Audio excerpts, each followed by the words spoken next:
السلام علیکم ورحمۃ اللہ وبرکاتہ۔ تعلیم القرآن کورس میں آپ سب کو خوش آمدید ہے۔ اہلاً و سہلاً مرحبا۔ آج کا ہمارا لیسن ہے پارہ 5 سورہ نساء آیت 65 to 70۔ نحمد و نصلی علی رسولہ الکریم، اما بعد فاعوذ باللہ من الشیطان الرجیم، بسم اللہ الرحمن الرحیم۔ رب اشرح لی صدری ویسر لی امری واحلل عقدۃ من لسانی یفقہوا قولی۔ رب زدنا علما، اللہم فقہنا فی الدین، اللہم انی اسألک علما نافعا وعملا متقبلا ورزقا طیبا۔ اللہم انفعنا بما علمتنا وعلمنا ما ينفعنا وزدنا علما۔ رب یسر ولا تعسر وتمم بالخیر وبک نستعین، آمین یا رب العالمین۔ بسم اللہ الرحمن الرحیم۔ آیت دیکھیں، آیت نمبر ہے 65۔ فلا وربک لا یؤمنون حتی یحکموک فیما شجر بینہم ثم لا یجدوا فی انفسہم حرجا مما قضیت ویسلموا تسلیما۔ پس تیرے رب کی قسم، وہ مومن نہیں ہو سکتے یہاں تک کہ وہ آپ کو اس معاملے میں فیصلہ کرنے والا مان لے جو ان کے درمیان جھگڑا پڑا جائے، اور پھر آپ جو فیصلہ کر دیں اس پر وہ اپنے دلوں میں کوئی تنگی نہ پائیں اور وہ اسے تسلیم کر لیں، پوری طرح تسلیم کرنا۔ اللہ سبحانہ تعالیٰ ارشاد فرما رہے ہیں اس آیت میں، اللہ تبارک تعالیٰ ارشاد فرما رہے ہیں، کہہ رہے ہیں فَلَا وَرَبِّكَ لَا يُؤْمِنُونَ حَتَّى يُحَكِّمُوكَ فِي مَا شَجَرَ بَيْنَهُمْ۔ پس تیرے رب کی قسم، وہ مومن نہیں ہو سکتے ہیں یہاں تک کہ وہ آپ کو اس معاملے میں فیصلہ کرنے والا مان لے جو ان کے درمیان جھگڑا پڑ جائے۔ اللہ تعالیٰ نے اپنی ذات اقدس کی قسم کھاتے ہوئے ارشاد فرمایا ہے کہ یہ لوگ اس وقت تک مومن ہو ہی نہیں سکتے جب تک کہ اپنے جھگڑوں میں اس کے رسول کو حکم تسلیم نہ کر لیں۔ تو یہاں پر اللہ سبحانہ تعالیٰ نے اس آیت میں قسم کھا کر مومن ہونے کی 3 شرطیں بتائی ہیں، 3 شرطیں بیان کی ہیں۔ پہلی یہ ہے کہ کسی بھی جھگڑے کا فیصلہ رسول اللہ صلی اللہ علیہ وسلم کے علاوہ کسی اور کے پاس نہ لے جائیں۔ دوسرا یہ کہ رسول اللہ صلی اللہ علیہ وسلم کے فیصلے پر کسی بھی قسم کی تنگی نہ محسوس کی جائے، اور تیسرا یہ کہ صاف اعلان کر کے اس فیصلے کو تسلیم کرتے ہوئے اس پر عمل کیا جائے۔ تو یہاں پر اللہ سبحانہ تعالیٰ ارشاد فرما رہے ہیں کہ جو شجرہ جو لفظ آیا ہے، شجرہ کے جو معنی ہیں یہاں پہ جھگڑے کے ہیں۔ تو جھگڑا کیا ہوتا ہے کہ انسان میں آپس میں لڑائی ہوتی ہے، لڑتے ہیں۔ تو شجرہ، اس کے جو معنی کیا ہے، لفظی معنی شجرہ یعنی کہ درخت سے بھی ہوتا ہے۔ تو آپ نے دیکھا ہوگا درخت میں جو ٹہنیاں ہوتی ہیں الگ الگ ہوتی ہیں نا، ڈالیاں ہوتی ہیں، اور پھر جو ڈالیاں جو ٹہنیاں ہوتی ہیں آپس میں لڑ رہی ہوتی ہیں۔ تو اسی سے یہ شجرہ لفظ ہے، اس سے مطلب کیا ہے یہاں پہ اس کا جو معنی لیا گیا ہے وہ جھگڑا یا لڑائی لیا گیا ہے۔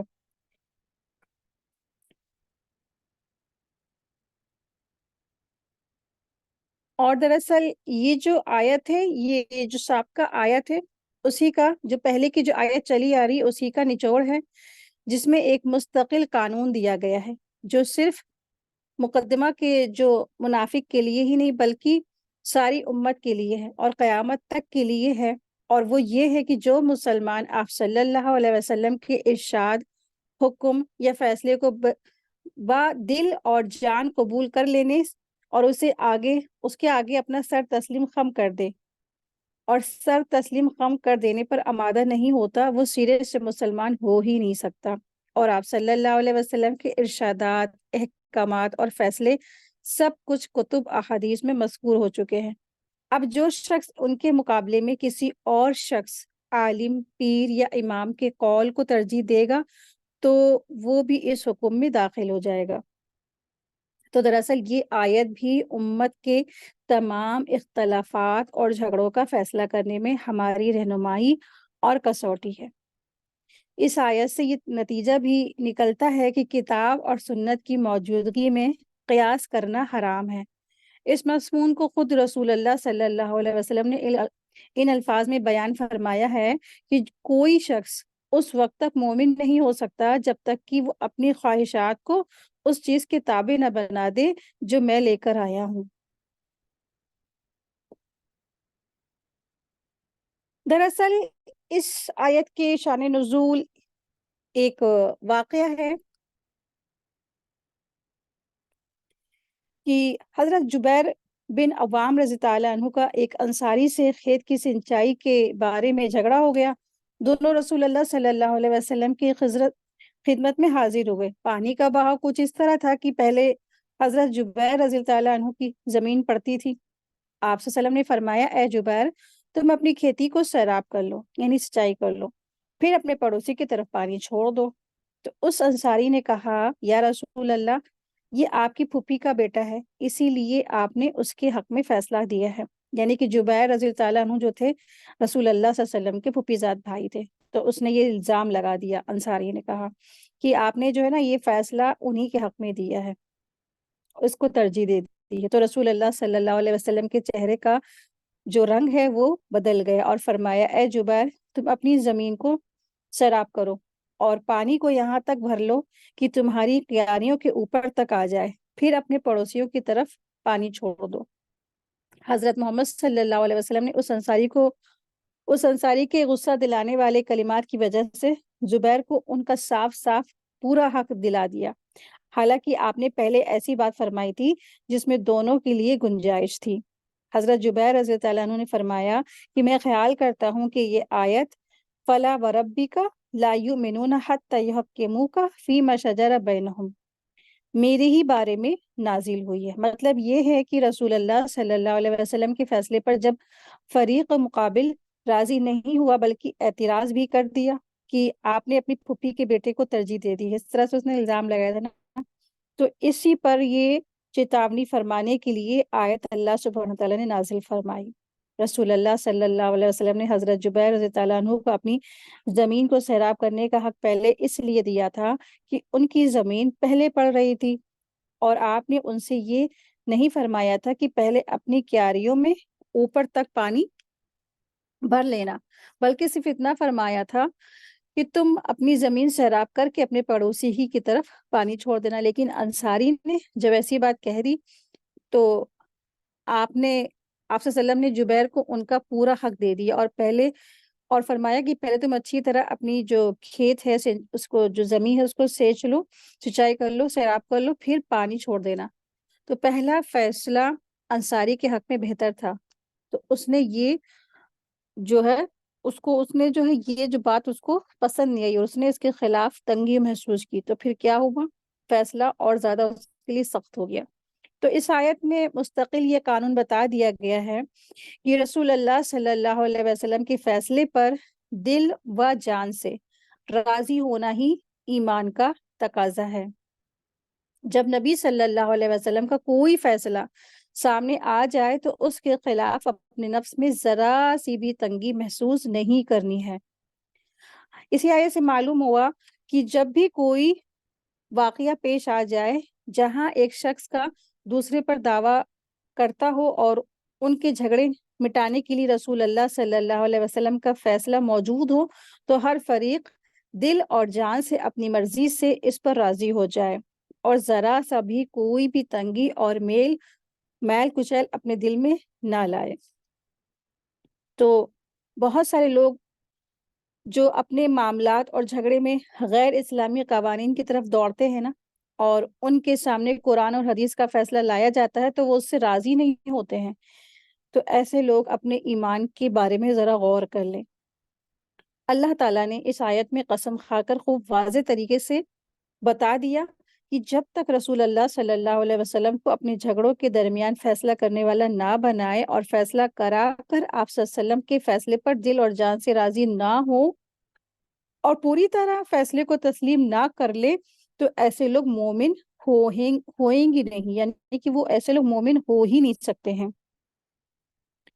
جب تک محمد صلی اللہ علیہ وسلم اس دنیا میں تھے تو اس وقت تک آپ صلی اللہ علیہ وسلم کی پاک ذات سامنے تھی، اور آپ کی تشریف لے جانے کے بعد قرآن مجید اور آپ صلی اللہ علیہ وسلم کی احادیث موجود ہیں۔ اب ان کو سامنے رکھ کر اپنے فیصلے چکائے جائیں، یعنی اپنے فیصلوں کو کرایا جائے، اور جو مسلمان قاضی یا حاکم جو بھی ہیں انہی قرآن اور حدیث کے مطابق وہ فیصلہ کریں۔ اگر ایسا نہیں کریں گے تو قرآن مجید کی ایکسپلینیشن کے مطابق لا یؤمنون، یعنی یہ ایمان والے ہو ہی نہیں سکتے، اس کے وہ حقدار ہوں گے۔ تو لوگوں کے ذہن میں ویسٹرن کے بنائے ہوئے ظالمانہ قانون سے اتنے وہ امپریس ہو چکے ہیں کہ ان کے مطابق ظالم بننے اور مظلوم کو وہ تیار ہو گئے، لیکن اسلام کے انصاف والے قانون پر وہ عمل کرنے کو تیار نہیں ہیں۔ زنا کے عام ہو جانے پر خوش ہیں، چوری اور ڈکیتی کی وارداتیں ہوتی رہتی ہیں جنہیں بھگتتے رہتے ہیں لوگ، پھر اللہ تعالیٰ اور اس کے رسول کے بتائے ہوئے قوانین کو نافذ کرنے کے لیے وہ تیار ہی نہیں ہے۔ تو ان قوانین کو نہ صرف دل سے برا جانتے ہیں بلکہ صاف الفاظ میں ظالمانہ کہہ کر کفر اختیار کر لیتے ہیں۔ اگر چوکے ہاتھ کاٹے جائیں اور زانیوں کو سنسار کرنے اور کوڑانے کی حد جاری کی جائے، قاتلوں سے قصاص دلایا جائے اور دیت کے احکام نافذ ہوں، تو یہ جھگڑے، فساد، چوریاں، ڈکیتیاں، زیناکاریاں کا وجود ختم ہو جائے گا۔ کہنے کو مسلمان ہیں لیکن قرآن کے حکموں پر راضی نہیں ہیں، کافروں کے قوانین کے مطابق فیصلے کرتے ہیں اور فیصلے کراتے ہیں۔ ایسے لوگ غور کریں کہ ان کا کیا دین ہے، ایمان ہے۔ تو اللہ سبحانہ تعالیٰ نے ارشاد فرمایا آیت میں کہ مومن ہونے کے لیے صرف یہی شرط نہیں ہے کہ اپنے جھگڑوں کو رسول اللہ صلی اللہ علیہ وسلم سے کریں، بلکہ شرط یہ بھی ہے کہ آپ صلی اللہ علیہ وسلم کے فیصلے پر ذرا سی تنگی محسوس نہ ہو۔ ٹھیک ہے، تو یہ بھی ساتھ میں شرط لگا دی گئی کہ ذرا سی بھی تنگی نہ ہو سینے میں اگر کوئی فیصلہ سامنے آ جائے۔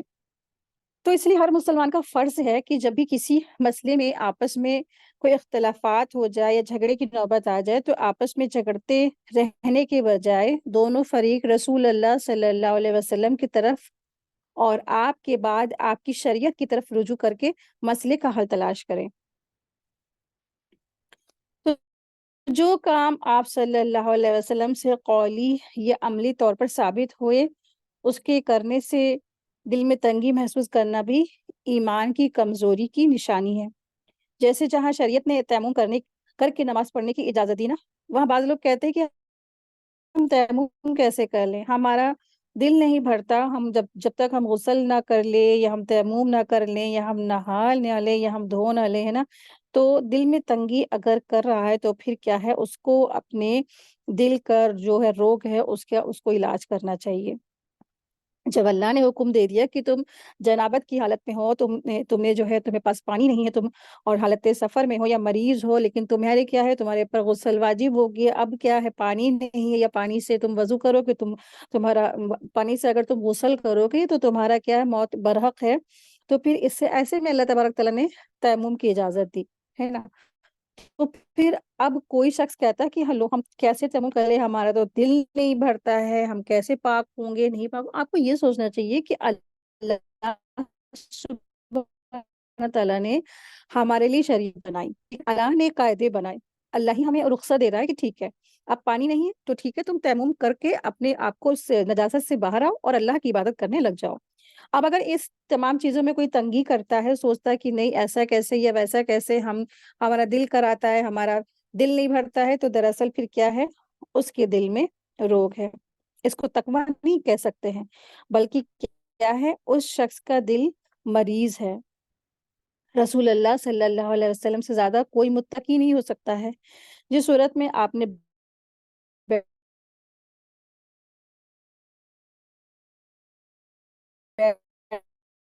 کر نماز پڑھنے کی اجازت تھی، اور برداشت، محنت یا مشقت اٹھا کر کھڑے ہو کر نماز ادا کرے گا تو وہ سمجھ لے کہ اس کے دل میں روگ ہے۔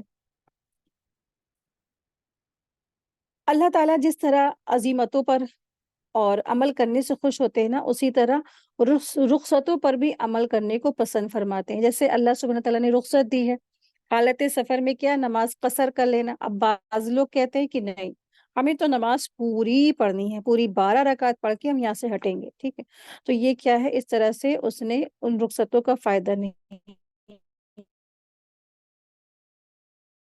اٹھایا، یا پھر اللہ سبحانہ کی ضرورت دی ہے نا کہ حالت سفر میں ہو یا تم تو کیا روزہ نہ رکھو، چھوڑ دو، تو اللہ نے اجازت دی، اللہ نے چھوٹ دی، اب اللہ کے رخصتوں کا نہیں کوئی فائدہ اٹھاتا ہے تو اس نے کیا کیا، اپنے دل میں تنگی لے لی، ٹھیک ہے؟ تو اپنے سفر کو دیکھے کہ ایسے پریشانی والا سفر نہیں ہے، آرام والا ہے تو ٹھیک ہے الحمدللہ رکھ لے، اگر دیکھ رہے کہ پریشانی والا، مشقت والا ہے، پیدل چلنا ہے اور بہت لمبا راستہ ہے، پانی اور دھوپ کی اور تپش کی اور سفر کی شدت اتنی زیادہ ہوگی کہ ہم ہلاکان ہو جائیں گے، تو پھر اپنے اللہ نے جو احکامات دیے ہیں ان کا فائدہ اٹھانا چاہیے، نہ کہ دل میں تنگی انسان لے۔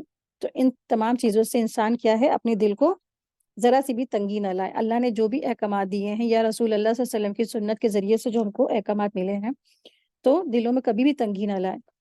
تو اللہ تعالیٰ جس طرح عظیمتوں پر عمل کرنے سے خوش ہوتے ہیں نا، تو رخصتوں پر عمل کرنے سے بھی خوش ہو جاتے۔ تو عام عبادتوں، ذکر ہے یا ورد ہے یا درود ہے یا تسبیح میں سب سے بہتر طریقہ وہی ہے جو خود رسول اللہ صلی اللہ علیہ وسلم کا اپنا معمول رہا ہے، اور آپ کے بعد آپ کے صحابہ کرام کا جو عمل رہا ہے اس پر، تو مسلمانوں کا فرض ہے کہ حدیث کی معتبر روایتوں سے اس کو معلوم کر کے اسی کو اپنی زندگی کا مقصد بنائیں، اپنے دل سے، اپنے من سے کوئی بھی ایسی چیز، کوئی عمل، کوئی ایسا ذکر، ایسا ورد نہ عمل میں لائیں، بلکہ وہی ذکر، وہی ورد، وہی عبادت، وہی تسبیح اپنے عمل میں لائے جو خود رسول اللہ صلی اللہ علیہ وسلم کرتے تھے اور صحابہ کرتے تھے۔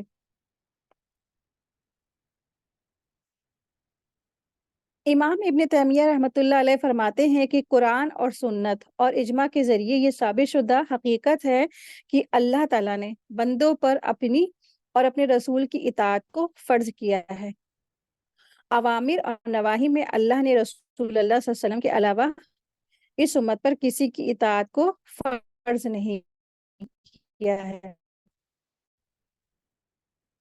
اللہ سبحانہ تعالیٰ ارشاد فرما رہے ہیں ثم لا یجدوا فی انفسہم حرجا مما قضیت، پھر آپ جو فیصلہ کر دیں اس پر وہ اپنے دلوں میں کوئی تنگی نہ پائیں۔ یہاں پہ جو لفظ آیا ہے حرجن، حرجن ہا را جیم سے ہے، اس کے معنی تنگی ہوتے ہیں، تو اس کا معنی ایک یہ ہے دل کی گھٹن، اور دوسرا معنی ہے ناجائز پابندیوں سے دل کا تنگ ہونا۔ رسول اللہ صلی اللہ علیہ وسلم کا فیصلہ وہ ربانی فیصلہ ہے جس کے برحق ہونے کا دل میں اعتقاد رکھنا ضروری ہے، اور عمل کے ذریعے بھی اس پر ایمان رکھنے کا ثبوت فراہم کرنا ضروری ہے۔ اس لیے ضروری ہے کہ لوگوں کا ظاہر اور باطن اسے تسلیم کر لے، اور اس حقانیت کے بارے میں دل کے کسی بھی گوشے میں ذرا بھی شبہ باقی نہ رہے۔ آیت کا مطلب یہ ہے کہ نبی صلی اللہ علیہ وسلم کے کسی فیصلے سے اختلاف کرنا تو دور کی بات ہے، اس پر دل میں گھٹن بھی محسوس کرنا بھی ایمان کے خلاف ہے۔ اور یہ آیت منکرین حدیث کے علاوہ ان لوگوں کے لیے بھی لمحہ فکریہ ہے کہ امام یا پیر کے خلاف کوئی صرف یہی تنگی محسوس نہیں کرتے، بلکہ ماننے سے بھی صاف انکار کر دیتے ہیں کہ کیا ہمارے امام کو اس آیت اور حدیث کا علم نہ تھا، یا پھر اس کی تعویل کرنے اور اسے دئی بنانے یا اسے منسوخ قرار دینے کے لیے اپنی ساری قوت صرف کر دیتے ہیں۔ وَيُسَلِّمُوا تسلیما، اور وہ اسے تسلیم کر لے، پوری طرح تسلیم کرنا، وہ رسول اللہ صلی اللہ علیہ وسلم کے فیصلے پر سر تسلیم خم کر دے، خاندان، برادریوں، قوموں، وطن، زمینوں کی وابستگیوں سے اوپر اٹھ کر اللہ تعالیٰ اور اس کے رسول صلی اللہ علیہ وسلم سے وابستگی کا ثبوت دینا ہے۔ نبی صلی اللہ علیہ وسلم نے ارشاد فرمایا تم میں سے کوئی شخص اس وقت تک پورا مومن ہو سکتا جب تک اس کو مجھ سے محبت اپنے ماں، اپنے باپ اور اپنی اولاد اور سب لوگوں سے زیادہ نہ ہو جائے۔ بخاری کی حدیث ہے، حدیث نمبر 14 ہے۔ آیت دیکھیں، آیت نمبر ہے 66۔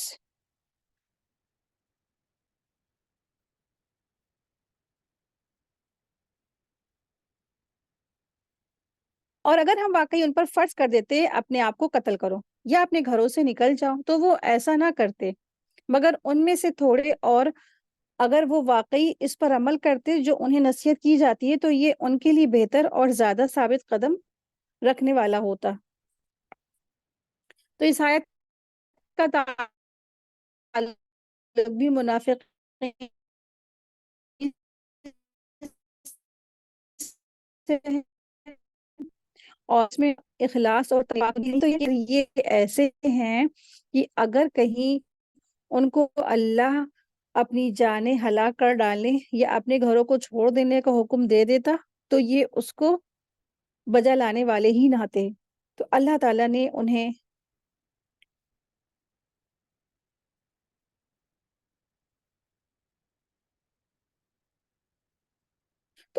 نے انہیں نہایت آسان اور خیر خواہی کے جو احکامات ان کو دیے ہیں، ان کو چاہیے کہ وہ نصیحت مانیں اور ان احکامات پر چلیں، تو نفاق چلا جائے گا اور ایمان کامل ان کو نصیب ہو جائے گا۔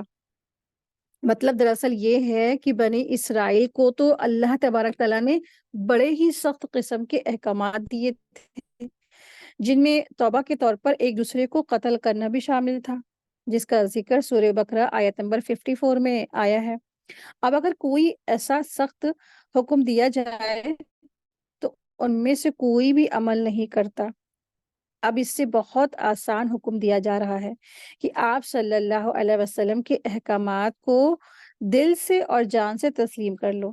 لہٰذا عافیت کا راستہ یہی ہے کہ وہ آپ صلی اللہ علیہ وسلم کے صحیح معنوں میں فرما بردار بن جائیں۔ دراصل اللہ کے رسول صلی اللہ علیہ وسلم کی پیروی سے خود انسانوں کا ہی فائدہ ہے کہ جتنا ہم اللہ کی اور رسول اللہ صلی اللہ علیہ وسلم کی پیروی کریں گے اور جتنی اللہ کے رسول کی اطاعت کریں گے اتنی زیادہ ہماری زندگیوں میں خیر اور ثابت قدمی اللہ کی عنایت اور بڑھتی چلی جائے گی، اللہ کے انعامات بڑھتے چلے جائیں گے۔ جیسے صحابہ کرام کو اللہ تبارک تعالیٰ نے دنیا میں ٹائٹل دیا تھا نا، رضی اللہ عنہ ٹیگ، سرٹیفکیٹ دیا گیا تھا انہیں، تو کیا تھی وجہ کہ بس انہوں نے اطاعت کی رسول اللہ صلی اللہ علیہ وسلم کی۔ تو اللہ سبحانہ علیہم ان یقتلوا انفسکم او یخرجوا من دیارکم ما فعلوا، اور اگر ہم ان پر فرض کر دیتے کہ اپنے آپ کو قتل کرو یا اپنے گھروں سے نکل جاؤ تو وہ ایسا نہ کرتے۔ الا قلیل منہم، مگر ان میں سے بہت تھوڑے لوگ۔ قلیل سے مراد وہ لوگ ہیں جو ان میں سے اخلاص والے تھے، یعنی خالص تھے۔ وَلَأَنَّهُمْ فَعَلُوا مَا يُوعَظُونَ بِهِ، اور اگر وہ اس پر عمل کرتے جس کی انہیں نصیحت کی جاتی ہے، لَكَانَ خَيْرًا لَهُمْ، تو یقیناً ان کے لیے بہت بہتر ہوتا، دنیا اور آخرت میں ان کے لیے بہتری ہوتی۔ وَأَشَدَّ تَثْبِيتًا، اور زیادہ ثابت قدم رکھنے والا ہوتا۔ آیت نمبر 67 ہے۔ اور تب ہم انہیں یقیناً اپنی جانب سے اجر عظیم عطا کرتے۔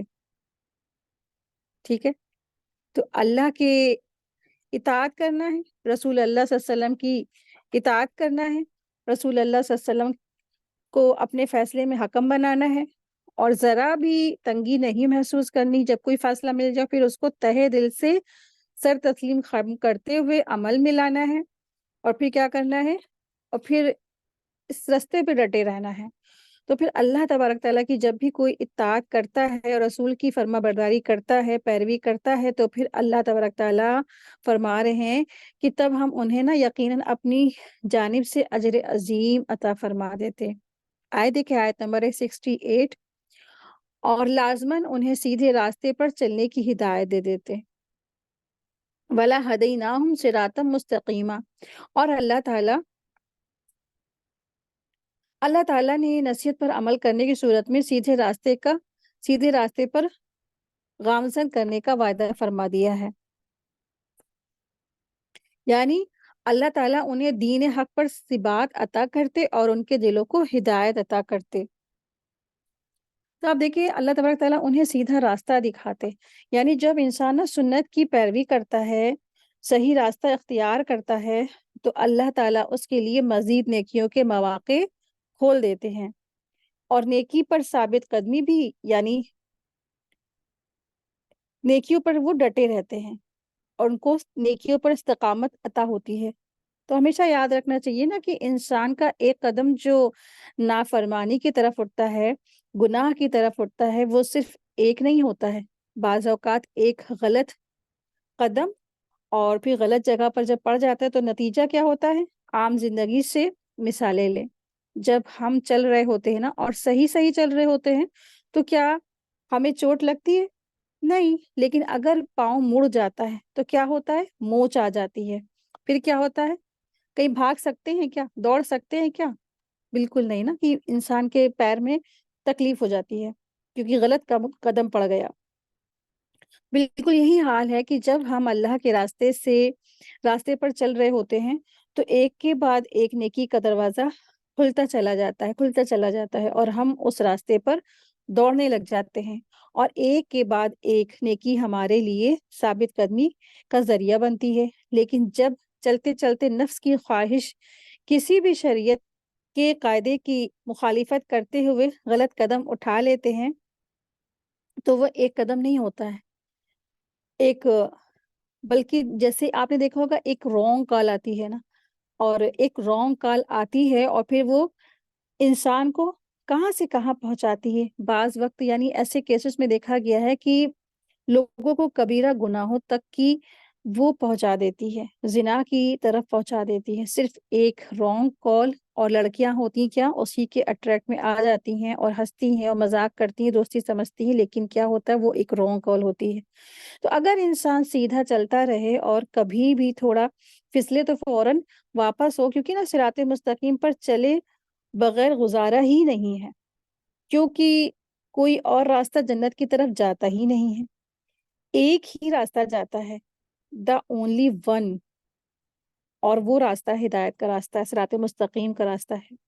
تو اس کو چھوڑا جا ہی نہیں سکتا ہے۔ اگر اس کو چھوڑ دیا، نفس کی خواہش یا شیطان کے ورغلانے یا لوگوں کے پریشر میں آ کے غلط راستہ اختیار کر لیا تو جو دین کا کام کیا ہے وہ بھی ضائع ہو جائے گا، اور سیدھے راستے پر چلنا اور زیادہ مشکل ہو جائے گا، کیونکہ نا انسان اپنے آپ سے اور لوگوں سے بھی شرمندہ ہو جاتا ہے، اور پھر بعض اوقات ڈھیٹ بھی ہو جاتا ہے، اور اچھا اتنے گناہ ہو گئے تو چلو ٹھیک ہے تھوڑے سے کچھ اور کر لیتے ہیں، تو انسان لا علم ہو جاتا ہے۔ لیکن جب اس کو علم ہوتا ہے تو اس کو پتہ چلتا ہے کہ یہ تو جو ہم نے کیے ہیں بہت سارے گناہ ہو گئے، تو پھر وہ کیا کرتا ہے؟ توبہ کرتا ہے، اللہ تبارک تعالیٰ کی طرف پلٹتا ہے، تو پھر اس روشنی کے پیچھے چل پڑتا ہے، اس راستے کو اختیار کرتا ہے، تو اللہ تعالیٰ پھر اس کی حفاظت فرماتے ہیں، اس کی رہنمائی فرماتے ہیں صراط مستقیم کی طرف۔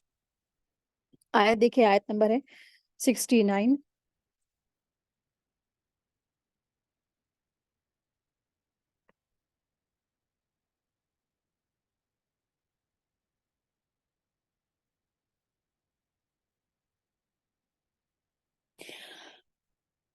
اور جو کوئی اللہ تعالیٰ کی اور اس کے رسول کی اطاعت کرے گا تو وہ ان کے ساتھ ہوں گے جن پر اللہ تعالیٰ نے انعام کیا ہے، نبیوں اور صدیقین اور شہداء اور صالحین میں سے، اور یہی بہترین ساتھی ہیں۔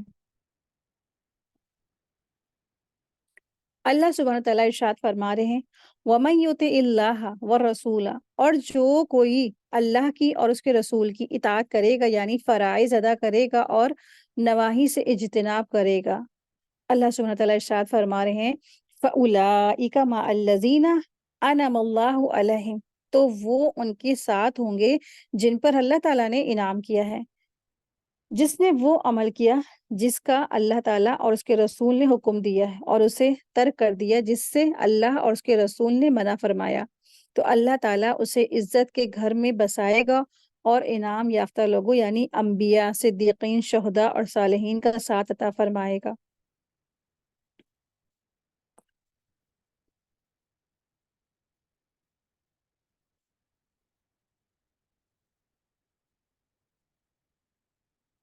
اللہ سبحانہ تعالیٰ نے یہاں پر فرمایا ہے کہ انعم اللہ علیہم، تو انعام کیا اللہ تبارک تعالیٰ نے ان پر، تو جو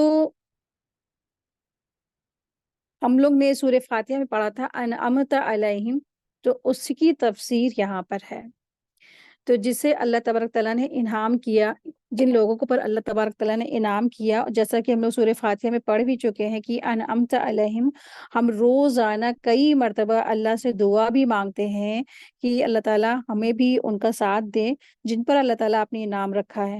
تو قرآن کی آیت دراصل ہمیں قرآن سے اس کا جو ہے ڈیٹیل مل جاتی، تفسیر مل جاتی۔ قرآن کی آیت ہی ایک دوسری آیت اس کا کیا ہوتی، ڈیٹیل ہوتی ہے۔ تو وہاں پر جو انعمت علیہم کی جو تفسیر ہے وہ اس کی تفسیر یہاں پر ڈیٹیل ہے۔ تو جن لوگوں پر انعام کیا گیا ہے وہ یہاں پر ان کے نام اللہ سبحانہ تعالیٰ نے فرمائے ہیں کہ اس آیت میں 4 قسم کے لوگوں کا ذکر کیا گیا ہے جو فضیلت اور درجے کے لحاظ سے بلند تر مقام رکھتے ہیں۔ پہلا ہے انبیاء۔ اس میں شک و شبہ کی کوئی گنجائش نہیں کہ نبی ہی اپنی امت کا افضل ترین فرد ہوتا ہے جسے اللہ تعالیٰ نبوت کے لیے چن لیتا ہے۔ دوسرا ہے صدیق۔ صدیق سے مراد ایسا شخص ہے جو اپنے ہر معاملے میں راست باز ہو، حق کا ساتھ دینے والا، ہمیشہ سچ بولنے والا، حق کی فوراً گواہی دینے والا اور باطل کے خلاف ڈٹ جانے والا۔ تیسرا ہے شہید۔ شہید کا بنیادی معنی گواہ ہے، اور اللہ تعالیٰ کی راہ میں جان دینے والے کو شہید اس لیے کہا جاتا ہے کہ وہ اپنے ایمان کی صداقت پر اپنی زندگی کے پورے طرز عمل سے شہادت دیتا ہے، حتیٰ کہ اپنی جان دے کر یہ ثابت کر دیتا ہے کہ وہ اس چیز پر ایمان لایا تھا اور فی الواقع اسے وہ درست سمجھتا تھا۔ تو شہید صرف وہ نہیں جو میدان جہاد میں شہادت دے دے، بلکہ اس کی پوری زندگی صداقت پر شہادت دیتی ہو۔ اور پھر چوتھا جو قسم کے لوگ ہیں وہ صالح ہیں۔ صالح سے مراد ایسا شخص، ایسے لوگ جو نیک لوگ، صالح لوگ ہوں، نیک آدمی جس کے ہر عمل اور ہر حرکت سے اس کی نیکی ظاہر ہوتی ہو اور اپنی پوری زندگی میں وہ نیک رویہ رکھتا ہو۔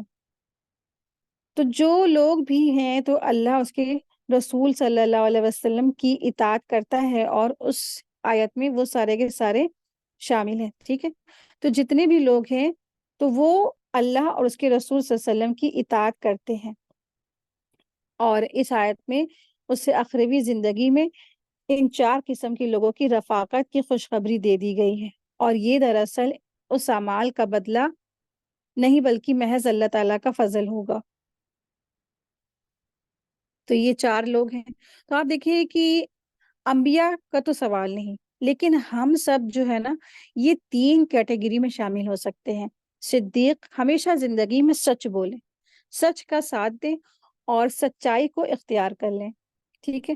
شہید، انسان اپنے دل میں ہمیشہ خواہش رکھے اللہ کی ایمان اسلام کی حالت میں شہداء کی موت نصیب فرما، اور ہمیشہ اپنے جو ہے نا دین کے لیے قربانی کا جذبہ اپنے دل میں رکھے، اور ہمیشہ خواہش رکھے شہید ہونے کا، کیونکہ نا آپ کو پتہ ہے کہ جو اپنے دل میں شہادت کی خواہش نہیں رکھتا ہے تو وہ کیا ہے، منافق ہے۔ اور پھر یہاں پر جو صالح ہے، صالح یعنی کہ نیکی کرنے والے لوگ، صالح یعنی کہ نیکیوں میں سبقت کرنے والے، تو وہ کوئی بھی ہو سکتا ہے۔ تو ان تینوں میں ہم سب شامل ہو سکتے ہیں، تو انشاءاللہ ہمیں بھی ان کی رفاقت ملے گی۔ ایک دفعہ کا واقعہ ہے کہ سیدنا انس بن مالک رضی اللہ عنہ فرماتے ہیں کہ ایک بار میں رسول اللہ صلی اللہ علیہ وسلم مسجد سے باہر نکل رہے تھے، میں اور رسول اللہ صلی اللہ علیہ وسلم مسجد سے باہر نکل رہے تھے، دروازے پر ہمیں ایک آدمی ملا اور کہنے لگا، یا رسول اللہ صلی اللہ علیہ وسلم قیامت کب آئے گی؟ آپ صلی اللہ علیہ وسلم نے اس سے پوچھا، کیا تو نے قیامت کے لیے کچھ تیاری کر رکھی ہے؟ وہ کچھ جھیپ سا گیا اور کہنے لگا، یا رسول اللہ صلی اللہ علیہ وسلم، میں نے نہ کچھ لمبے چوڑے روزے رکھے ہیں، نہ نمازیں اور نہ صدقے، البتہ یہ بات ضرور ہے کہ میں اللہ اور اس کے رسول صلی اللہ علیہ وسلم سے محبت رکھتا ہوں۔ آپ صلی اللہ علیہ وسلم نے ارشاد فرمایا، تو قیامت کے دن اسی کے ساتھ ہوگا جس سے تو محبت رکھتا ہے۔ یہ بخاری کی حدیث ہے۔ آپ دیکھیں کہ صحابہ اتنے زیادہ رسول اللہ صلی اللہ علیہ وسلم سے محبت کرنے والے تھے کہ صحابہ کرام کو بہت زیادہ خواہش ہوتی تھی کہ وہ چاہتے تھے کہ ان کو اللہ کے رسول کی رفاقت نصیب ہو، وہ دنیا میں بھی ساتھ رہنا چاہتے تھے اور آخرت میں بھی۔ جیسے ابو بکر صدیق کے بارے میں آتا ہے، انہوں نے کہا تھا مجھے 3 چیزیں بہت محبوب ہیں، ایک یہ کہ میں ہمیشہ اللہ کے رسول کی طرف دیکھتا رہوں، دوسرا میرا مال آپ کی ذات پر خرچ ہوتا رہے، تیسرا میری بیٹی آپ کے نکاح میں رہے۔ اسی لیے نبی صلی اللہ علیہ وسلم نے فرمایا تھا مجھ پر کسی کا احسان نہیں سوائے ابو بکر کے۔ رابعہ بن کعب اسلمی رضی اللہ عنہ کہتے ہیں کہ میں رات کو رسول اللہ صلی اللہ علیہ وسلم کے پاس رہا کرتا تھا اور آپ کے پاس وضو اور حاجت کا پانی لایا کرتا تھا۔ ایک دفعہ میں آپ کو وضو کرا رہا تھا تو آپ صلی اللہ علیہ وسلم نے خوش ہو کر فرمایا مانگو، کیا مانگتا ہے؟ تو میں نے کہا میں جنت میں آپ صلی اللہ علیہ وسلم کی رفاقت چاہتا ہوں۔ آپ صلی اللہ علیہ وسلم نے فرمایا اس کے علاوہ کوئی اور بات بتاؤ۔ میں نے کہا میں تو یہی چیز مانگتا ہوں۔ آپ صلی اللہ علیہ وسلم نے فرمایا اچھا تو پھر کثرت سے سجود یعنی نماز پڑھ اور نفل نمازیں وغیرہ ان سب کو پڑھو کہ اپنے آپ پر لازم کر لو اور اس طرح اس سلسلے میں میری مدد کرو۔ یہ مسلم کی حدیث ہے۔ تو جو بھی رسول اللہ صلی اللہ علیہ وسلم کی رفاقت چاہتا ہے اور ان کے ساتھ رہنا چاہتا ہے تو کیا فرمایا آپ صلی اللہ علیہ وسلم نے کہ نمازیں پڑھو اور خاص کر کے نفل کی جو ہے زیادہ ادائیگی کرو۔ تو کثرت سے سجدے کرنا، تو کثرت سے سجدے کب ہوں گے؟ جب ہم زیادہ سے زیادہ اللہ کے آگے نمازیں کے لیے کھڑے ہو جائیں گے، کیونکہ نا سجدے ہی وہ عبادت ہے جس میں بندے کو اللہ سے نہایت قرب حاصل ہو جاتا ہے۔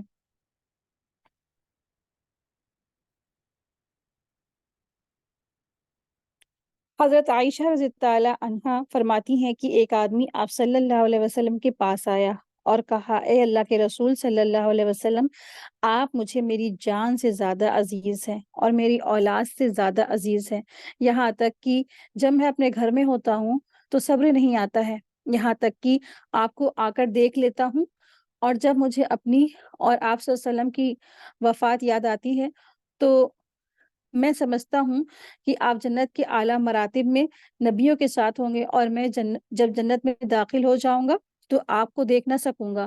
آپ نے کچھ جواب نہ دیا، یہاں تک کہ جبریل علیہ السلام یہ آیت لے کر نازل ہو گئے۔ یہ طبرانی میں ہے۔ نبی صلی اللہ علیہ وسلم نے یہ جو فرمایا تھا نا کہ المرء مع من احبا، تو انسان اسی کے ساتھ ہوگا جس سے وہ محبت کرتا تھا۔ تو اس عموم میں دونوں باتیں داخل ہیں کہ اچھوں سے محبت کی تو اچھوں کے ساتھ ہوگا اور بروں سے محبت کی تو بروں کے ساتھ ہوگا۔ تو اس کا عموم دنیا اور آخرت دونوں کے لیے شامل ہے۔ دنیا میں دیکھا جاتا ہے کہ بروں کے ساتھ برے لوگ ہوتے ہیں اور اچھوں کے ساتھ اچھے لوگ ہوتے ہیں، اسی طرح آخرت میں تقسیم ہو جائیں گے لوگ، ہر ایک اس کے ساتھ ہوگا جس سے وہ محبت رکھتا تھا۔ اسی لیے رسول اللہ صلی اللہ علیہ وسلم نے ارشاد فرمایا ہے انسان اپنے دوست کے دین پر ہوتا ہے، سو تم میں سے ہر شخص کو غور کرنا چاہیے کہ وہ کس سے دوستی رکھتا ہے۔ تو اپنے جو دوست ہیں، اپنے ساتھی ہیں، وہ بھی کیا بہترین ساتھی چنے، بہترین دوست بنائے، اپنے ایسے دوست بنائے، اپنے ایسے ساتھی بنائے کہ جنہیں دیکھ کر آپ کو اللہ یاد آ جائے، یعنی اپنے دوست کو دیکھے آپ کو ایمان کی آپ کو ذاتی ہو، آپ نیکیوں کی طرف دوڑیں، ہے نا؟ ایسے ایسے دوست بنائے، ایسے ساتھی بنائے، نہ کہ ایسے ساتھی ایسے دوست جو آپ کو تباہ برباد کر کے رکھ دیں کہ چلو یہ پکچر ہال چلتے ہیں یا یہ فیشن چل رہا ہے وہ کرتے ہیں یا ہمیں یہ کرنا چاہیے یا ہمیں وہ کرنا چاہیے۔ یہ سب کیا قرآن و سنت، یہ تو سب پرانی باتیں ہیں، اور نئے طریقے سے زندگی گزارو نا۔ ایسے اگر دوستوں سے دوستی کر لی تو پھر کیا زندگی ہلاک ہو جائے گی۔ پھر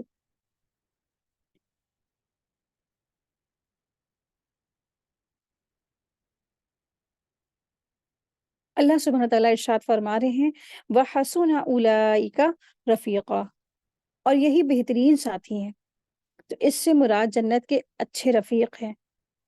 سیدہ عائشہ رضی اللہ عنہا نے بیان کیا ہے کہ میں نے رسول اللہ صلی اللہ علیہ وسلم سے سنا تھا کہ آپ صلی اللہ علیہ وسلم نے فرمایا جو نبی مرض الموت میں بیمار ہوتا ہے تو اسے دنیا اور آخرت کا اختیار دیا جاتا ہے۔